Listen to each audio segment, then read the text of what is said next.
church, ministry, they're one and the same, but they're not the same.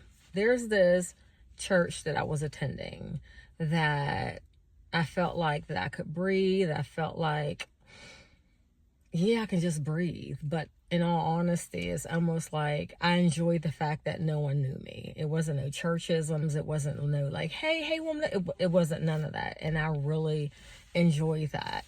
And yeah, not being known, it's a refreshing thing in a space, right? So God told me it was time to transition. I understood why. I'm just like, why didn't you show me this like earlier? Now it's like, so long story short, still had the desire to sometime like view the ministry online. And it was an African church. When I say African, I don't mean like how in America, if you're a person of color, you say African American. No, this literally was an African church. Like the people migrated from Africa, from Nigeria, Ghana, Congo, like that, came to America and established a church. And I think I did a video about that last year of how I got there, but that's not why I'm coming on. So occasionally I would still log on, and I was going to go to a concert that they have every year. It was yesterday. And when this crazy amount of, not so much like I was exhausted and tired, but like I know God placed this heavy rest on me. And I couldn't even get upset. I knew I wasn't supposed to go. So I said, okay, so I watched it online. The first hours, like, blah. And then, like, I start getting into it. I'm like, oh, I wish I would have went. But I knew I wasn't supposed to. But I enjoyed the little bit I did online. It was, like 3 hours. Loved it. So, even when I'm getting dressed for church, it's not every Sunday. It's not every Wednesday. Just when I think about it, I may watch it online, like, oh, they're on, like, things like that. So this morning, my morning was just shot. My eye was bothering me. It was just so many moving pieces. And I'm a stickler. If I can't get to the house of God by a certain time, yes, God is worth every penny, every portion of your day, your time, your effort, all of that. But from my house to getting to the church, I would have been there probably for like 20 minutes. So anyway, so as I'm trying to get myself together, I said, I'll just do a couple errands and just watch the church service online, which I was. And like I shared before, sometimes I toggle back and forth. And when I was going into the store, God told me to leave it on, which was weird because I didn't have a desire to leave it on as I'm going into the store. It's like, I'll just catch the rerun. Even though it's live, I'll just catch the rerun if I feel the desire to watch it. But he was like, no, I want you to keep watching it. So when he told me that he wanted me to still watch it, I didn't even get out the car. I just sat there and watched. And what he wanted me to see, it happened in like 3 minutes of me sitting in the car, maybe like 2. And he talked about how he had a pastor, I think he's in Texas, and he was only there for a short period of time. And, he blessed the ministry there. He's a millennial, and he gave him $100,000 because of how the church, blessed him spiritually, emotionally, things like that. And then he went into him being from Nigeria, and he's glad that he was able to get his green card. And I'm just like, okay, I've heard him say things like this before. And God's like, no, pay attention. So he said, I'm not a political pastor. Now, this is the place that I used to visit. I'm not a political pastor, and I can't tell you how to vote. I hear people say, vote Bible.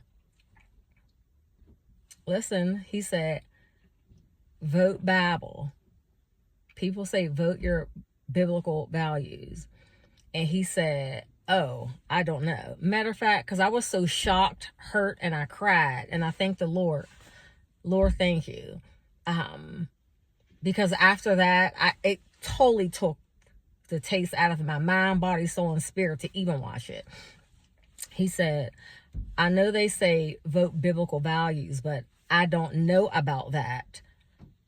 And I'm like, what did he just say? He said it again. And then he said, the Bible isn't on the ballot. He said, the Bible isn't on the ballot, and I want to stay here in America. If you want to stay here in America and one person,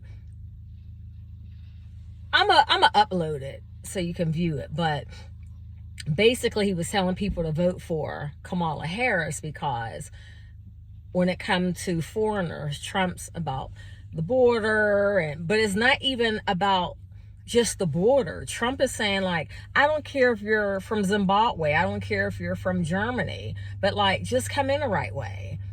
Because think about it, we can't go to any of these other countries and just enter in and stay the way that people come into America.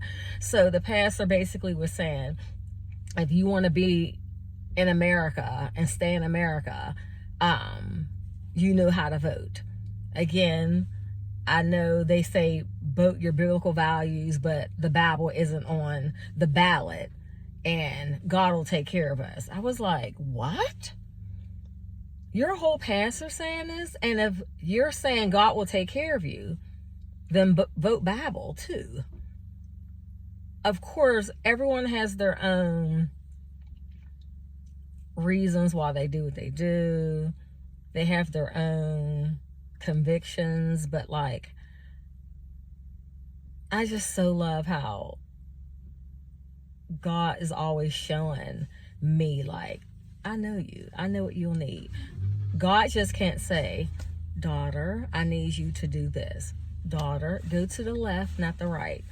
He has to almost mini yell or almost make me bump into something for me to be like, oh, okay, I shouldn't go that way. So even though he had me transition, and because of certain things and aspects I obtained from that ministry, it still wasn't enough to hold me, because he told me it was time to go and transition, and I obeyed. But we're always still holding on to things for whatever reason. And God is understanding, and he sees why we may have a desire to hold on to certain things, but when he says let go, we should be strong enough to let go. And it took, because he know I love politics, but it took this pastor saying it like that. Like, it was like an instant hot knife and butter. I was like, and it like pained my soul to hear a pastor, whether I knew the pastor or not, like, the mindset is like that. You rather, anyway, listen to God. Even when you think it's something small, listen to God. Because if God did not tell me to keep my phone on and watch this service while I went into the store, or even better yet, if my morning didn't go the way that it did, it was very disruptive, very disruptive. I wasn't upset or anything, because I can tell when God's moving. I can tell when it's like, no, you're not supposed to do this. You're not supposed to go here. So I knew I wasn't supposed to go to my service today. Didn't know why. But if everything would have went as normal, I would not have seen what the pastor said today. Because usually I don't watch the whole service on Sunday. I'll watch maybe like the first 15 minutes, praise and worship, and that's kind of really it. And then I'll watch the Bible study. But Sunday morning, I would not have seen that today. So sometimes you think you're missing something, you're being late for something. No, it's God trying to show you something and tell you something. So just pay attention to God's clues. That's all. pay attention. I'm so glad that I did. I was hurt. I was sad. I was appalled. I cried. I was angry. Like, how dare you say this? And even when he said that, I even felt in the room, the congregation was kind of like, huh? And then you heard a couple chuckles because they're African. They're like, yeah, we want to be able to stay in America. We want our green card. We want our family to get shipped over. You felt all of that. The craziness. But yeah, that's my 2 cents. I'm grateful that my morning went crazy. I'm glad that I obeyed.